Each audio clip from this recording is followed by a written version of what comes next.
At yun mga kabady, nandito na naman po tayo ngayon sa panibagong rides po natin ngayong araw ng linggo. At ang bibisitahin po natin ito pong bypass road po dito sa Batangas City. Kasi may pinapagawa ditong tulay. Ito pala ay umakonekta dito sa Barangay Libho pagka ito ay nangyari. Kaya masasabi ko po talaga na napakaganda po ng proyektong ito pagka naisaayos ito, kasi makaiwas na po yung mga dadaan po ng Barangay Libho, kasi napaka-traffic po ng lugar namin dito sa Barangay Libho. Kaya napakalaking bagay nito pagka nagawa itong bypass road. At tayo po ngayon ay nandito na po sa Barangay Saranglupa. At maya maya po tayo ay makakarating na sa bypass road. Update po tayo ngayon ng bypass road dito sa Batangas City.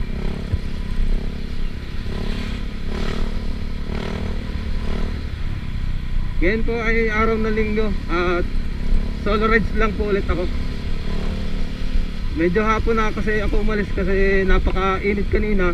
Kaya naisipan ko magpahinga na lang muna sa bahay kaysa gumala naman ako na sobrang init.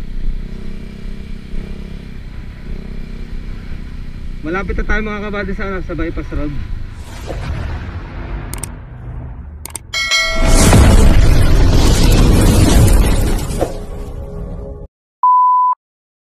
1 hour later. At yun mga kabady, nandito na po tayo sa ginagawa pong bypass road po dito sa Batangas City. Bali po yung kalsada po ng Batangas City po, simula po sa lugar po ng Sorosoro ibaba ay okay na. At ang hinihintay na lang pong magawa ito pong tulay po na magkukonekta po dito sa Barangay Libho. At ito po yung last na gagawin na lang daan. Bali ito po ikukonekta po dito sa main road po ng ng Barangay Libho. Kaya napakaganda po nito kung magagawa na po ito at napakalwa na ng magiging biyahe. Mawawala na ng traffic dito sa Barangay Libho. Yan mga kabady. Oh, nagbablog lang ako, boss. Pwede dyan. Bumusot ako eh. At napakaganda po talaga mga kabady, napakaluwang lang karsada na ipapagawa dito ng bypass road. At ngayon po ay under construction pa rin po siya. Yan mga kabady, pupuntahan natin yung mismong tulay para malapitan po natin ang mas malapit. Bali ito pala po ay nalikod po dito sa bawat sitio po ng barangay po dito sa Batangas City. Kaya napakaganda po ng pinagawang daan na ito.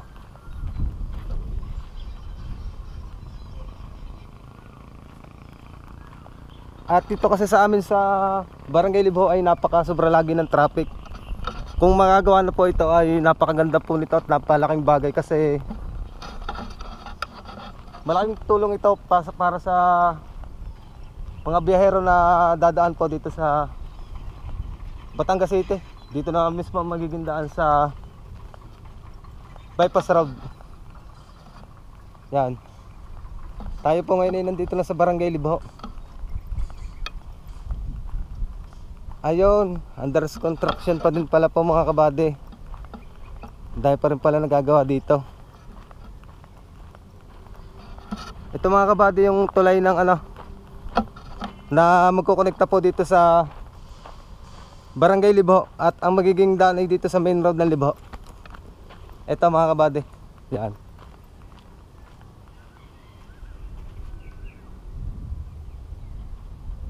At napakaganda ng view na makikita dito.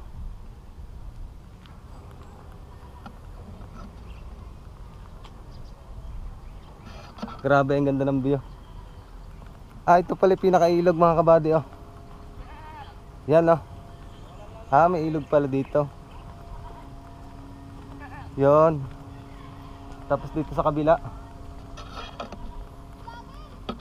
Dahil pala dito nagsasaranggola mga kabady tuwing hapon.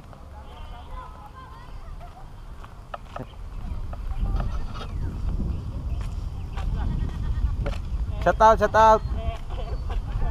Bali po tayo ngayon, nandito na po sa Barangay Libho.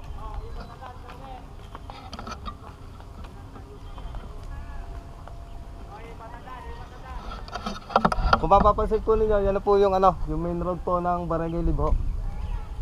At kung matatapos na po talaga itong bypass ay napakaluwan na po talaga ng magiging biyahe dito.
Napakaganda po nitong pinapagawa pong tulay pong ito kasi napakaganda po sa mga biyahero na pupunta po dito sa Batangas City kasi makayusan po sa traffic po dito sa bayan ng Batangas City. Tapos ang magiging daan na lang po ay dito po sa bypass road.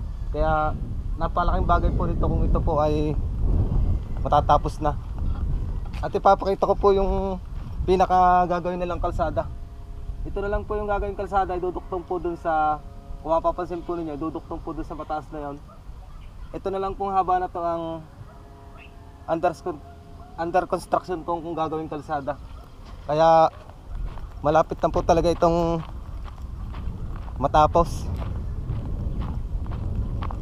Sobrang ganda ng view mga kabady. At yun mga kabady, dito ko na tinatapos yung vlog ko po dito sa Bypass Road, Batangas City. Kung nagustuhan po ninyo ang video, pakishare na rin po at pakihit po ng notification bell para updated po kayo palagi sa upload ko mga video. Maraming salamat po at God bless po sa atin lahat.